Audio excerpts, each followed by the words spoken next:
Alors bonjour à tous. Tout d'abord, j'aimerais remercier les membres du jury d'être ici pour examiner ma thèse, dont la contribution principale a été la conception de la plateforme robotique Poppy, qui peut avoir des applications en sciences, en arts et en pédagogie. Et donc ici, aujourd'hui, je vais présenter Poppy comme une plateforme robotique communautaire, modulaire et reproductible. Donc tout d'abord, je commencerai par rappeler le contexte scientifique et les motivations qui nous ont poussé à créer cette plateforme.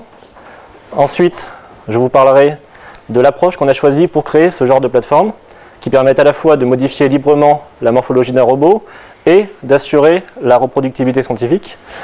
Avec cette approche, nous avons créé la plateforme humanoïde Poppy, et nous avons mené plusieurs expériences dans différents domaines, donc en sciences, en arts et en pédagogie. Et donc je finirai par les limites et les perspectives. Donc tout d'abord, un peu de contexte de ces travaux. Donc dans l'équipe, on considère les robots comme des outils qui permettent de mieux comprendre les mécanismes des êtres vivants. Et parmi tous ces mécanismes, on est particulièrement intéressé par le développement cognitif, l'interaction physique et sociale, l'apparition du langage, l'apprentissage de nouvelles compétences sensorimotrices, comme la marche ou l'équilibrage ou attraper des objets, l'auto-organisation, l'émergence, etc. Et donc un principe essentiel de tous ces mécanismes naturels, c'est qu'ils sont incarnés dans un corps physique en interaction avec le monde réel. Et une question qui se pose, c'est quel est le rôle de cette incarnation et de cette interaction sur ces mécanismes. Donc depuis quelques années, plusieurs chercheurs ont abordé la question. L'un des plus célèbres est Rolf Pfeiffer. Donc je vous montre un petit exemple. Donc ici, il y a trois robots qui ont tous une manière de se déplacer assez différente. Je vais le laisser parler. C'est le même contrôle pour tous les trois robots, c'est-à-dire les roues tournant à vitesse constante. Alors comment c'est possible? Alors le contrôle est le même pour les trois, mais le comportement est complètement différent. Et donc cet exemple, qui est très simple, mais en même temps très pédagogique, montre bien qu'on ne peut pas décrire le comportement d'un robot seulement par son contrôle, mais qu'il faut aussi intégrer la part morphologique du robot. D'autres exemples sont, par exemple, Talmagir. Excusez-moi.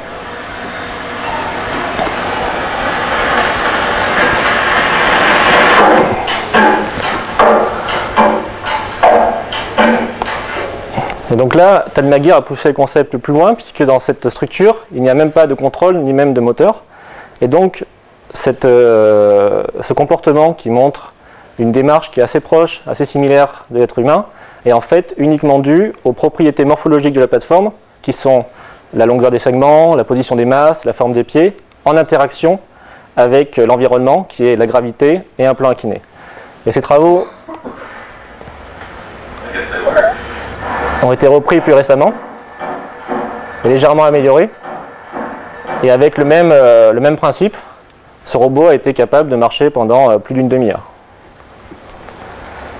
Un autre exemple que j'aimerais partager avec vous, c'est celui de Theo Jansen, qui est un artiste qui fait de la sculpture cinématique. Et donc l'objectif de cet artiste, c'est de créer de nouvelles formes de vie, capables de vivre de manière autonome sur des plages. Et donc il a créé un mécanisme uniquement de composé de tubes en plastique, avec un mécanisme assez original, qui ne nécessite que 1 degré de liberté, qui se trouve au milieu, ici, et donc qui fait bouger toutes les jambes en même temps. Et donc ce mécanisme est alimenté par le vent qui est disponible sur la plage. Et Theo Jansen a poussé le concept jusqu'à créer des mécanismes qui permettent au robot de changer de direction, mais aussi de stocker l'énergie et même de détecter la présence d'eau. Et donc ces créatures sont capables de, entre guillemets, vivre sur une plage sans aller dans l'eau, en changeant de direction et en s'alimentant avec le vent. Et tous ces mécanismes sont purement mécaniques et ne dépendent que de ce mécanisme-là en interaction avec l'environnement. Évidemment, il y a eu d'autres exemples que je n'aurai pas le temps de décrire, comme la salamandre du robot de Hirschbert, ou ce robot Raptor, qui est des travaux assez récents, donc qui ont réussi à faire courir un robot à plus de 40 km/h, notamment grâce à des propriétés morphologiques adaptées. Donc ces travaux montrent bien que le comportement ne dépend pas uniquement du contrôle, mais aussi fortement de ses propriétés morphologiques et de l'environnement dans lequel il agit. Cependant, une limite dans la pratique scientifique de ces travaux-là, et même plus généralement en robotique, c'est que les résultats, justement, dépendent fortement de la plateforme, puisque ça dépend de la morphologie, mais que les plateformes utilisées sont quasiment jamais diffusées avec les papiers scientifiques, et donc ça pose un problème en ce qui concerne la reproductibilité scientifique. Alors évidemment, on a besoin de plateformes, et donc comme on a vu, les prototypes ont plein de propriétés très intéressantes, mais en général, on ne distribue pas ni leur plan, et leur morphologie est souvent assez complexe, avec des propriétés difficiles à reproduire. Et donc si on veut avoir des plateformes qui sont reproductibles et utilisables dans plusieurs laboratoires, actuellement il n'y a principalement que des plateformes commerciales, qui sont pour le coup vraiment pensées pour être reproduites plusieurs fois, mais malheureusement leur morphologie n'est pas adaptée à l'exploration de la morphologie. Donc il est nécessaire de trouver des méthodes alternatives qui permettent à la fois de considérer le corps comme une variable expérimentale dans laquelle on peut modifier tous les paramètres morphologiques et en même temps créer des plateformes qui puissent être reproductibles dans d'autres laboratoires. Donc il y a eu plusieurs initiatives. Une par exemple est LocoKit, qui est une sorte de brique de Lego de la robotique permettant de créer des petites structures mobiles dont on peut faire varier certains paramètres comme la distance des segments, la position des masses, la position des articulations. Mais ça reste assez limité à ce genre d'application. Dans le même style, il y a Ludobot, mais qui est purement de la simulation. Et une des plateformes les plus connues et les plus utilisées est iCube, qui a l'avantage d'avoir été reproduit à plusieurs exemplaires et d'être partagé entre plusieurs laboratoires. Et donc on peut reproduire des expériences en plusieurs lieux. Et en plus, comme cette plateforme est open source, on pourrait se dire que on pourrait très bien modifier la morphologie de ce robot-là et aussi expérimenter le rôle du corps. Malheureusement, les méthodes utilisées pour fabriquer cette plateforme sont trop complexes pour être modifiées. Et en pratique, il n'y a aucun labo qui n'a modifié ce robot-là. Et c'est que le laboratoire initial qui s'occupe de modifier la morphologie de ce robot. Donc c'est pour ça que nous avons décidé de lancer le projet Poppy, qui a pour but de créer une plateforme robotique modulaire, accessible, reproductible et communautaire. Pour cela, on a plusieurs axes. Donc tout d'abord, on a séparé en modules les différentes dimensions technologiques de la robotique, donc la mécanique, l'électronique, le contrôle. Tout ça est modularisé pour pouvoir facilement être reconfiguré en diverses formes. Chacun de ces modules peut être personnalisé. Tous ces modules sont conçus à partir de technologies de base qui sont robustes, modernes, fiables et surtout facilement reproductibles. Comme la robotique est une science, enfin en tout cas un domaine multidisciplinaire, il est difficile d'être compétent dans tous les domaines. Et donc on a voulu simplifier l'utilisation de chacun de ces dimensions, donc la mécanique, l'électronique et le contrôle. Et enfin, une part importante est de créer une communauté robotique pour assurer une entraide, la diffusion et surtout le développement collaboratif. Donc ces différents éléments de la plateforme Poppy sont sa structure mécanique, ses capteurs, les actionneurs, le contrôle et la communauté. Pour la structure mécanique, on a décidé d'utiliser exclusivement l'impression 3D, qui est donc une technique de production numérique par ajout de matière qui a plusieurs avantages pour notre application. En particulier, son faible coût lorsqu'on veut faire de la production unitaire. C'est une méthode rapide, on peut designer le matin une pièce et l'imprimer l'après-midi. C'est accessible à tous, soit en achetant des imprimantes low cost, soit par de la sous-traitance qui n'est pas très coûteuse non plus. Surtout, c'est reproductible parce que c'est une méthode numérique, et donc il n'y a pas besoin d'avoir de compétences particulières pour fabriquer ces pièces-là. Il s'agit juste de télécharger le fichier et d'appuyer sur imprimer. Et en plus, pour l'exploration du rôle du corps, c'est multimatériaux. Donc on peut aussi explorer différentes propriétés de matériaux comme le plastique, le métal, le titane, le caoutchouc. Et elle a l'avantage d'ouvrir de nouvelles possibilités en matière de design, c'est qu'on peut maintenant créer en une seule pièce des assemblages ou des objets très complexes.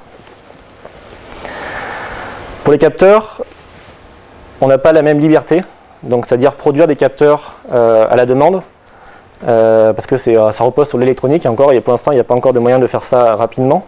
Donc on a décidé de nous baser sur la plateforme Arduino. Donc toute l'acquisition des capteurs de la plateforme Poppy est faite à travers de cartes compatibles Arduino ou Arduino. Ça a l'avantage d'avoir beaucoup d'entrées-sorties de tout type, numériques, analogiques, et même des bus de communication. Un point important, c'est la programmation très simple qu'il y a, et même des enfants peuvent programmer des boards Arduino. Et en plus, c'est un projet qui a une dizaine d'années, et donc il y a déjà eu beaucoup de développement. C'est un projet open source. Il y a déjà eu beaucoup de développement pour créer des capteurs qui sont directement disponibles, pas très chers, et plug and play. Donc grâce à l'utilisation de la plateforme Arduino, on peut aussi explorer librement le rôle des senseurs dans le corps robotique, et donc facilement les remplacer ou changer leur position. Pour les actionneurs, on a décidé d'utiliser les moteurs Robotics DynamicCell parce que ce sont des modules tout en un avec une large gamme de puissance, donc on peut choisir en fonction des articulations dont on a besoin, et qui intègre surtout un contrôleur bas niveau, un bus de communication et plusieurs capteurs, et donc ça réduit la complexité de l'assemblage et le nombre de fils. En plus, ils ont une spécificité qui est de pouvoir ajuster dynamiquement leur compliance. Et donc on peut explorer facilement la passivité, soit pour les interactions physiques, soit pour des primitives motrices. Pour le contrôle, on a décidé de créer une nouvelle bibliothèque qu'on a appelée PyPot, qui est en Python et qui a été principalement développée par Pierre Rouanet. Et donc, dans l'esprit du projet, elle a été pensée pour être adaptée au fait qu'un robot, que les robots peuvent changer au niveau du bas niveau.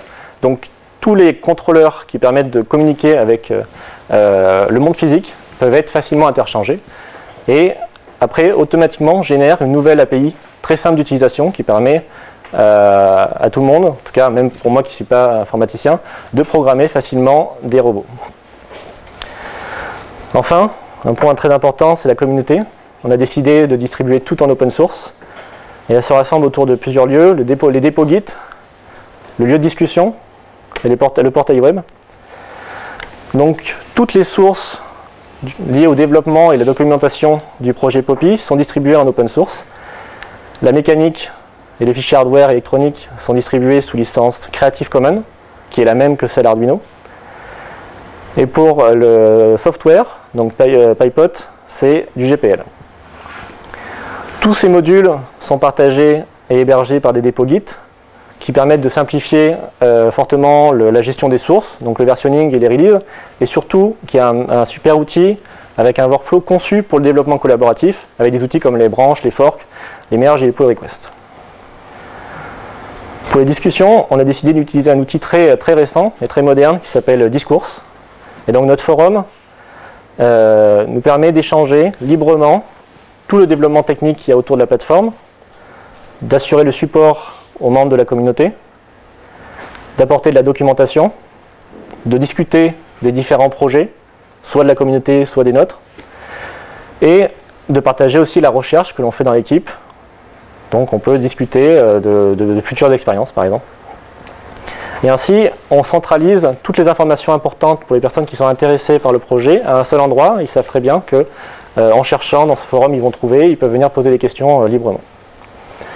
Dernier point est le site web de l'équipe, donc évidemment, enfin du projet. Donc évidemment, l'idée c'est de présenter le projet et les différentes technologies, mais surtout, on veut source de visibilité pour la communauté, afin qu'ils puissent se présenter et surtout présenter leur projet et profiter de la visibilité de Poppy pour leur projet. Donc tous ces lieux sont disponibles sur différents sites web, notamment sur le GitHub du projet. Et donc, à partir de cet ensemble d'outils, on a créé un robot humanoïde. Donc ce Poppy humanoïde, que je vais vous présenter.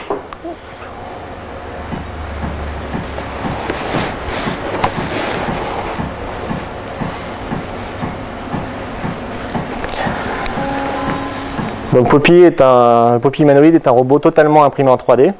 Donc toutes les pièces blanches que l'on voit ici sont l'impression 3D et le reste des éléments, c'est des moteurs Robotis.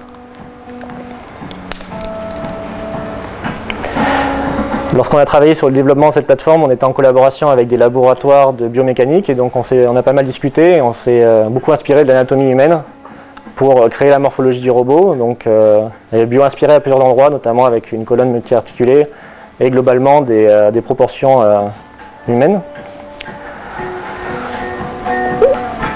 Dans cette plateforme assez petite, d'environ 85 cm, il y a 25 moteurs, donc qui permet d'avoir assez de polyvalence. Et tous ces moteurs sont contrôlés par PyPot. Une particularité justement que j'ai expliqué avec les moteurs, c'est de pouvoir librement prendre le robot et le modifier sa position. Donc on peut le rendre totalement passif. Et donc c'est une particularité qui est très utile pour faire de la programmation par démonstration, où on peut prendre le robot, manipuler le robot pour qu'il puisse enregistrer des positions et pouvoir les rejouer après. Donc j'aurai pas le temps de détailler, de tout détailler sur la plateforme, donc je vais me concentrer sur certains points, donc sur sa structure légère, sa structure modulaire, le fait qu'il ait un tronc multi-articulé. Je vais vous parler un peu de sa tête et surtout de l'assemblage qui permet d'assurer la reproductibilité de la plateforme. Donc une volonté qu'on a eue, c'était de limiter la puissance du robot à la fois pour sa sécurité, c'est-à-dire si jamais on fait une erreur de manipulation, on ne veut pas que le robot puisse s'autodétruire, et surtout pour les personnes, pour faire des expériences nécessitant une interaction sociale physique. Et donc pour cela, on a utilisé à la fois les propriétés de l'impression 3D, le matériau polyamide et une structure totalement basée sur les treillis qui permettent à la fois d'assurer des pièces robustes et légères. Et au final, on a obtenu un robot qui fait que 3,5 kg pour 84 cm, ce qui est assez faible comparé aux autres robots. Par exemple, Nao, qui est un robot assez léger aussi, qui fait plus de 5 kg pour 50 cm.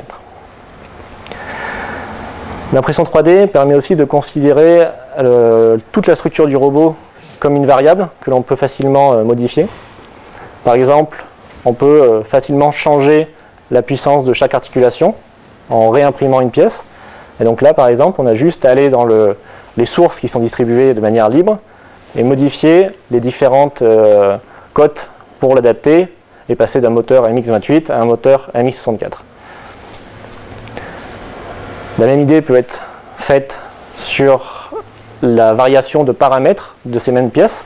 Et donc là, par exemple, on a juste à ouvrir la pièce qui est donc disponible librement, changer la cote que l'on veut, imprimer la pièce en autant de variations que l'on veut.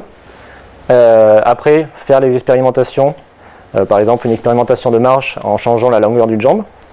Et après, on peut simplement partager les résultats scientifiques à travers des publications scientifiques et tout le matériel nécessaire pour pouvoir reproduire cette expérience via des documents, via des fichiers open source.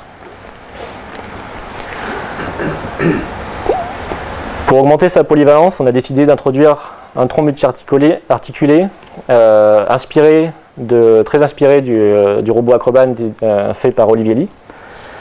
Et on s'est rendu compte en l'utilisant que la colonne vertébrale était assez utile justement pour explorer différents mécanismes comme l'équilibrage, la marche. Là, comme on peut voir ici, le tronc qui bouge, mais aussi l'interaction physique, où on peut prendre le robot par les bras et le tronc se déforme. C'était très intéressant.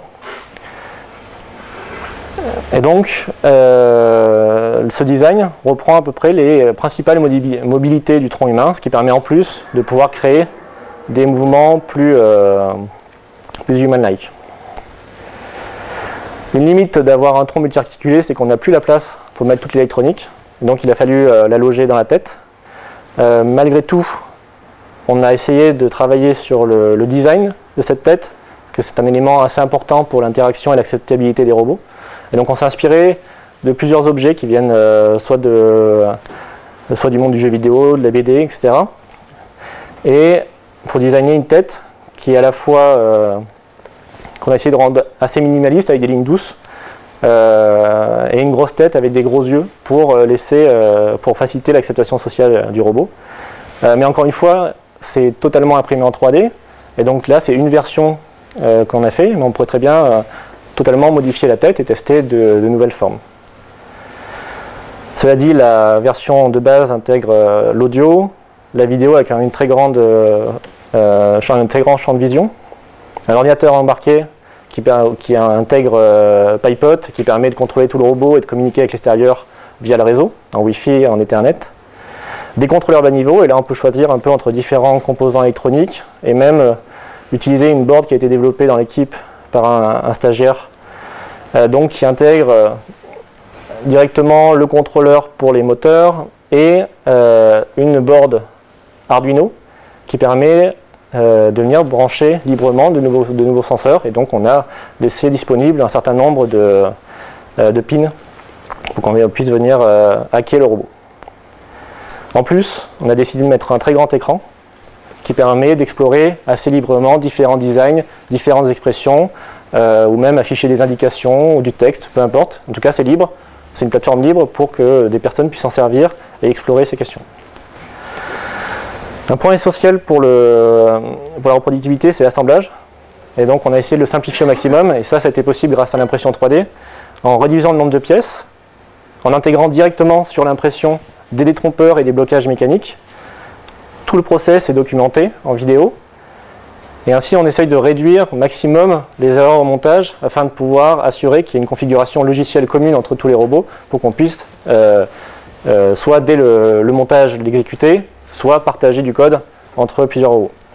Et donc grâce à tout ça, on peut assembler un robot en quelques heures.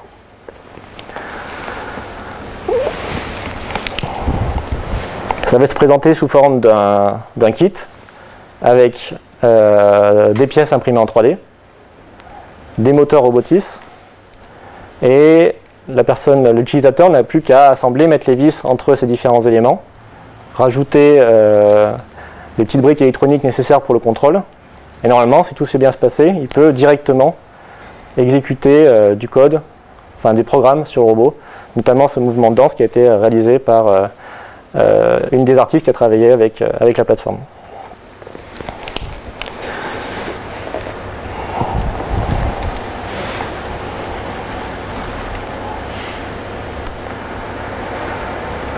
En plus de tous ces éléments, on a travaillé aussi sur un simulateur qui permet de pouvoir diffuser la plateforme même chez des chercheurs ou des personnes intéressées qui n'ont pas les moyens de s'offrir le robot. Mais ça, on pourra en discuter plus tard si vous voulez. En attendant, la plateforme réelle a été conçue pour être simple et modulaire, assez polyvalente de base, avec beaucoup de degrés de liberté, une tête assez complexe, un tronc multi-articulé qui permet de décider si on veut l'utiliser ou pas, de pouvoir évaluer quel est le nombre de degrés de liberté important pour certaines compétences sensorimotrices. Le tout a été pensé pour être le plus robuste possible aux expérimentations, c'est-à-dire éviter que le robot puisse se casser si jamais il tombe, et si jamais il se casse, il faut que ce soit peu coûteux, et donc là, si une pièce se casse, on peut la réimprimer, ou alors juste la coller, la plupart du temps ça marche, et si c'est juste un moteur, on le remplace. Donc c'est toujours peu coûteux et ça ne bloque pas une expérimentation pendant des semaines.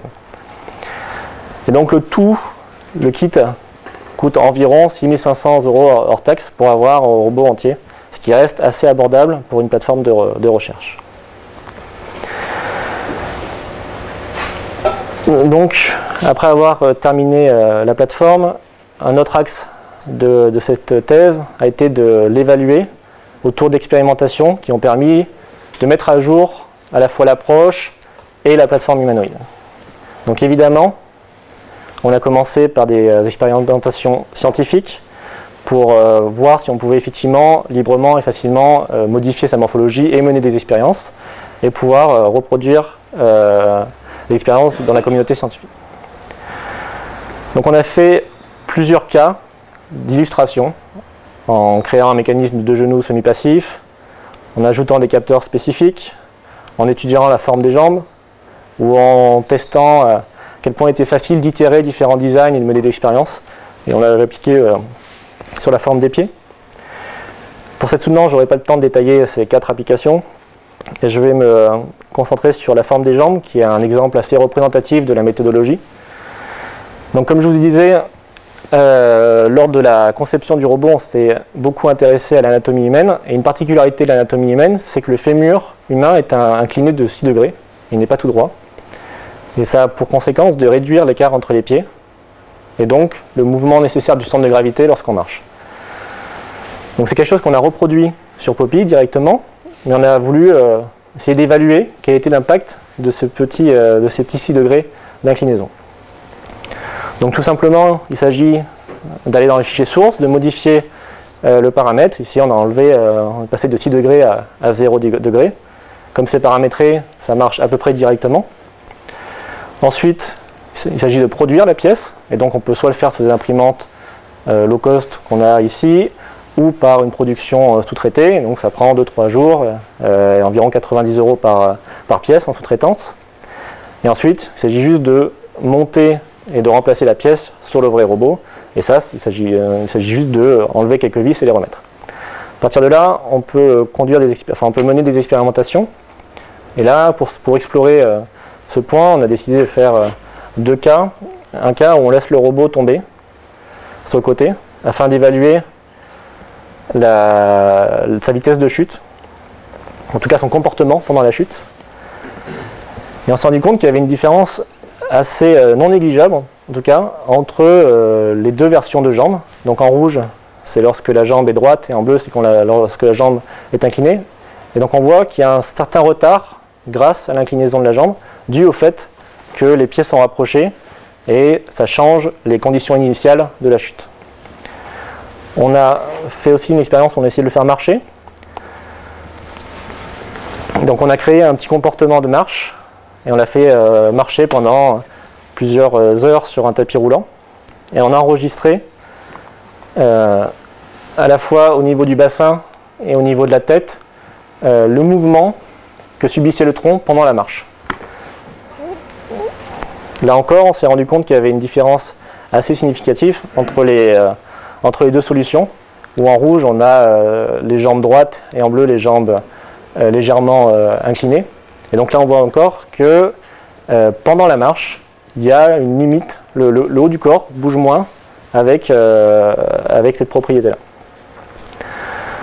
Donc ça reste des résultats assez illustratifs, plus méthodologiques, mais on voit quand même que en changeant un petit paramètre, on peut avoir des conséquences non négligeables sur les propriétés d'une plateforme.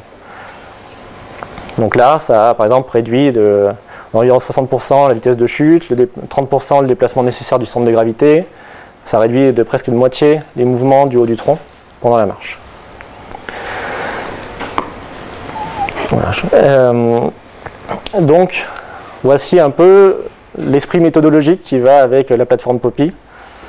Lorsqu'on veut essayer de faire des expérimentations scientifiques. Un des aspects, les choix méthodologiques de la plateforme, d'essayer de créer des outils qui soient simples d'accès à tous, fait que la plateforme peut être intéressante aussi dans le secteur pédagogique. Donc là, il y a déjà plusieurs exemples de robots très utiles justement pour faire des applications dans le monde de l'éducation. Il y a Timio 2, donc il y a un super robot vraiment pas cher, qu'on utilise d'ailleurs dans l'équipe pour plusieurs applications au primaire.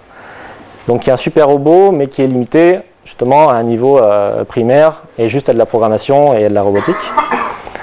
Pour le secondaire, il y a évidemment Nao, qui est aussi très intéressant, mais comme il n'est pas open source et que sa morphologie est fixe, le travail reste limité à l'apprentissage de la programmation.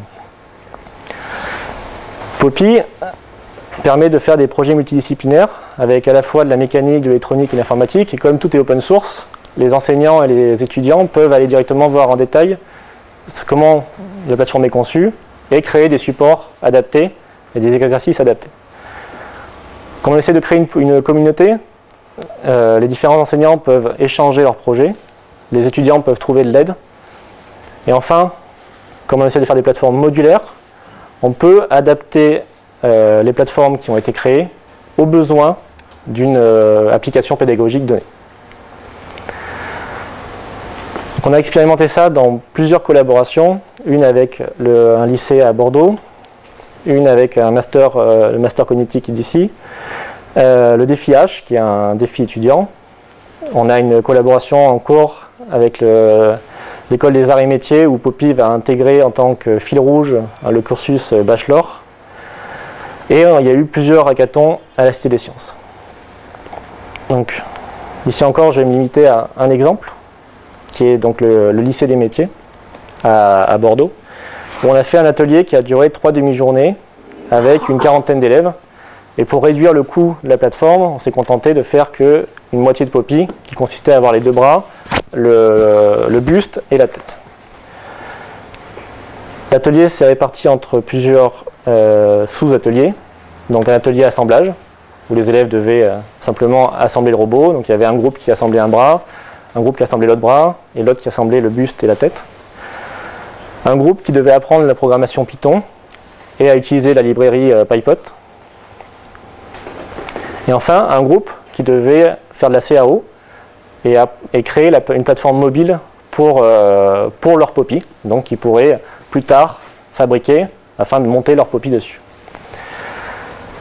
Et donc, en 3 demi-journées, les élèves ont effectivement réussi à monter le robot et ils ont même réussi à apprendre à le programmer.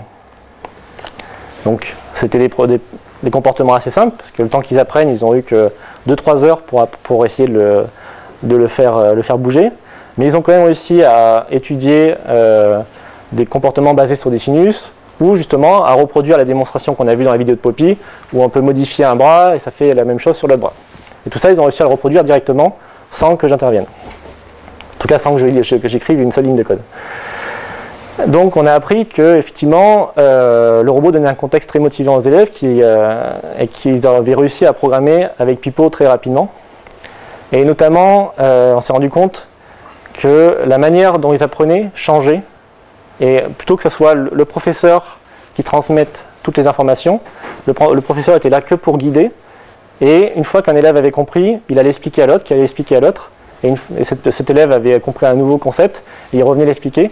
Et en fait, on change un peu le flux d'apprentissage dans la classe.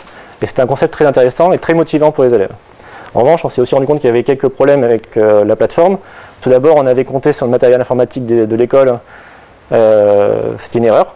Donc, il ne faut pas. On s'est rendu compte que c'était vraiment important d'avoir du contenu dans la langue maternelle des étudiants. Tout le contenu jusqu'à présent était en anglais. Et enfin, on s'est rendu compte qu'il fallait vraiment réduire les étapes nécessaires pour créer un environnement de travail satisfaisant. Et là, typiquement, même si la librairie PyPot est très simple à utiliser, une fois qu'ils l'ont eu, ils ont rapidement créé des comportements. Toute la phase d'installation sur des PC et le matériel informatique de l'école a été très long et laborieux. Et typiquement, on a perdu une demi-journée sur les 3 à juste installer Python et les différentes bibliothèques nécessaires. Comme j'ai encore un peu de temps, je vais vous présenter un autre projet étudiant. Donc lui, ça a été fait avec le master cognitique. Donc c'était deux élèves qui sont venus faire un TER. Ils voulaient explorer un peu les expressions avec le robot.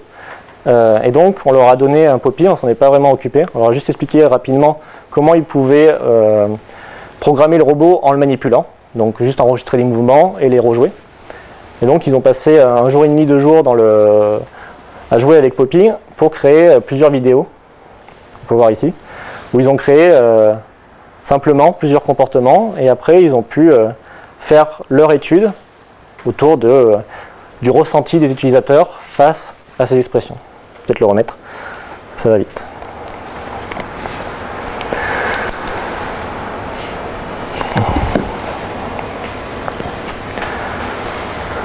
Donc maintenant on a encore beaucoup de projets étudiants qui commencent, et notamment le défi H et les arts et métiers qui vont beaucoup nous occuper dans la suite. Pour les mêmes raisons que pour l'éducation, on a pensé que la plateforme pouvait être utile pour les artistes, car on a essayé de la faire la plus accessible possible. Et donc on pense que ça peut intéresser les artistes d'avoir une plateforme qu'ils peuvent modulaires qui peuvent hacker et qui peuvent s'approprier pour leurs propres recherches autour de diverses applications, donc soit en tant que plateforme à câble, qui peuvent modifier pour créer comme base, qui vont modifier pour créer leur robot à eux, ou utiliser des particularités de cette plateforme pour leurs applications. Et typiquement, on a fait des essais où, par exemple, ici, c'était Jean-Marc Weber, qui est un compositeur de musique, qui fait de la musique auto-générée, et qui utilise le corps de Poppy pour générer de la musique, qui est traquée via une Kinect. Donc pour arriver à le faire traquer par une Kinect, on l'a simplement habillé pour cacher les trous et que ça puisse être détecté par une Kinect. Bon, c'était aussi pour le style.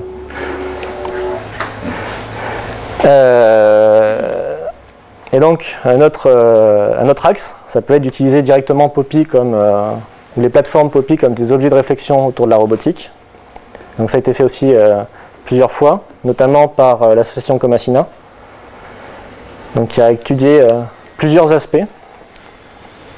Le premier s'est déroulé lors d'une résidence artistique.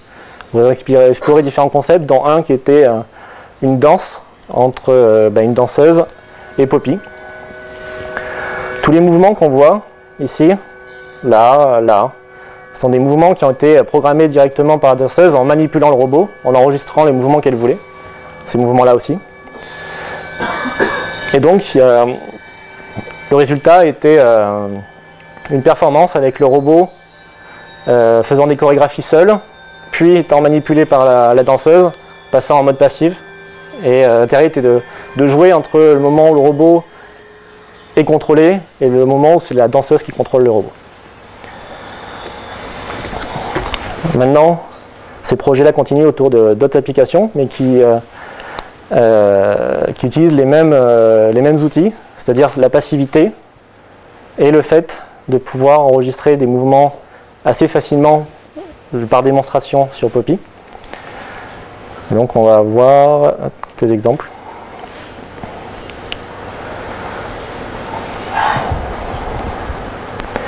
Voilà, donc par exemple ici aussi c'est des mouvements qui sont enregistrés par les artistes pour créer des lignes et explorer ce genre d'application artistique. On a aussi fait des expériences en allant en pleine nature, en mettant Poppy dans des situations qui sont très loin des laboratoires. Et ces deux objets de réflexion seront exposés juste après la soutenance de thèse.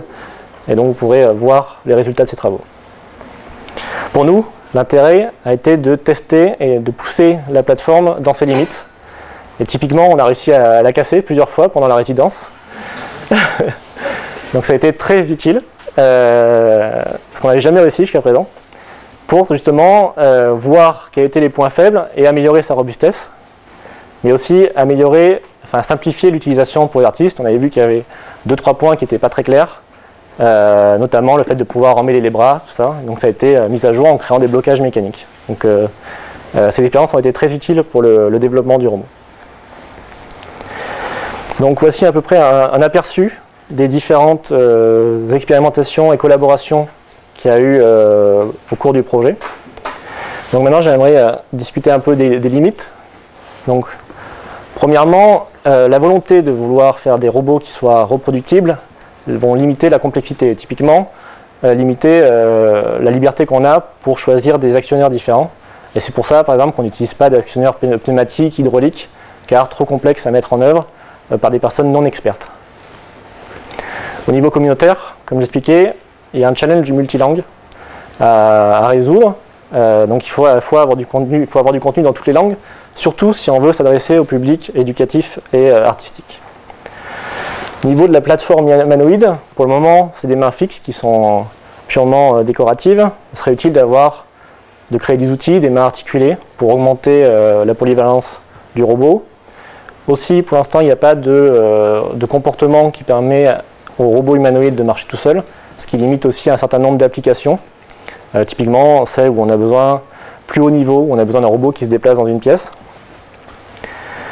Au niveau des expérimentations, les expérimentations scientifiques qu'on a faites étaient plutôt illustratives, pour faire des preuves de concept de la méthodologie, montrer un peu les capacités de la plateforme, à quel niveau elles sont modulaires.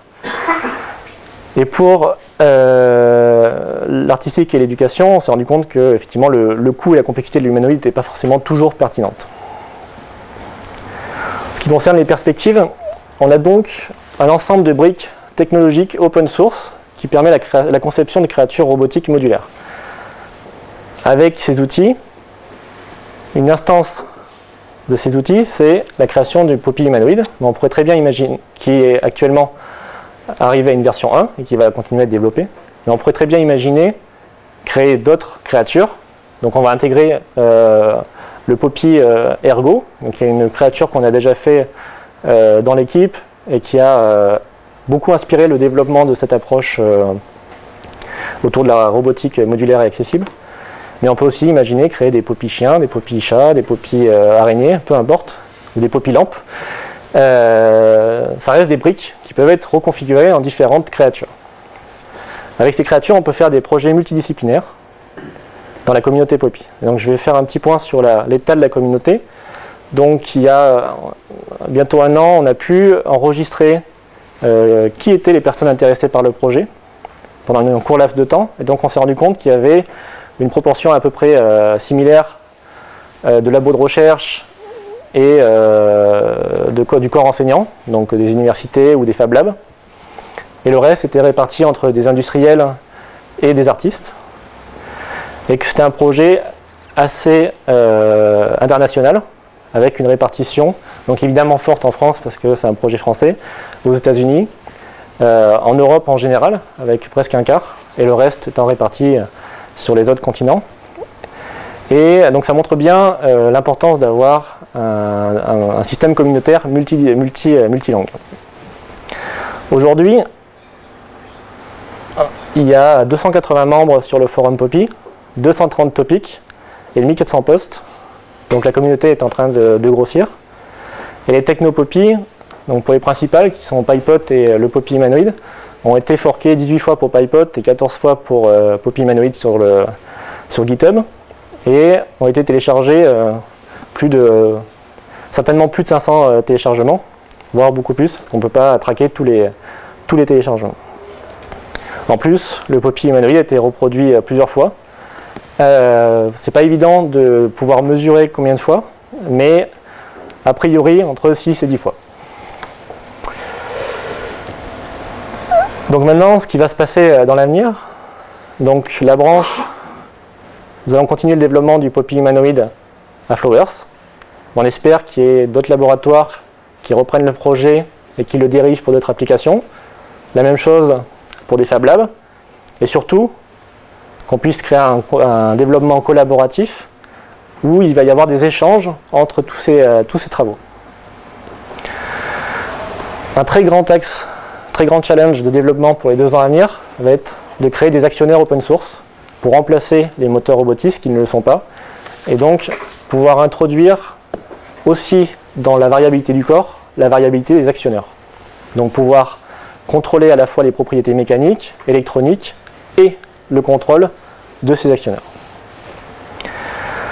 Enfin, comme je disais, pour l'éducation, la complexité de la plateforme n'est pas forcément pertinente, et donc on va nous-mêmes créer une version dérivée qu'on va essayer de rendre beaucoup moins chère pour qu'elle soit plus accessible au milieu éducatif. Et en parallèle, créer des briques logicielles permettant d'avoir un environnement de programmation adapté à l'éducation, pour apprendre Python, mais peut-être aussi intégrer des langages de programmation par bloc comme Scratch ou Snap, et surtout intégrer directement dans ces applications du contenu pédagogique pour créer facilement des projets qui peuvent être diffusés et créer des exercices. Donc les différentes perspectives vont être de continuer le développement de briques technologiques, de continuer le développement de créatures robotiques, pas seulement Poppy humanoïde, mais d'autres. Et sûrement un des plus difficiles, d'arriver à créer une communauté multidisciplinaire et internationale. Pour conclure, les principales contributions de cette thèse ont été la conception de la plateforme Poppy, constituée d'un ensemble d'outils accessibles, open source, modulaires, permettant la réalisation de créatures robotiques, qui nous ont servi à créer un robot humanoïde qui est reproductible et a été reproduit. Nous avons évalué ces outils, cette approche et nos robots dans différents domaines, en sciences, en arts et en éducation, qui ont donné lieu à autant de collaborations. Et enfin, on a essayé de lancer, enfin on est en train de lancer une communauté multidisciplinaire pour la robotique autour des technologies POPI. Je vous remercie et je suis à vous pour toute question.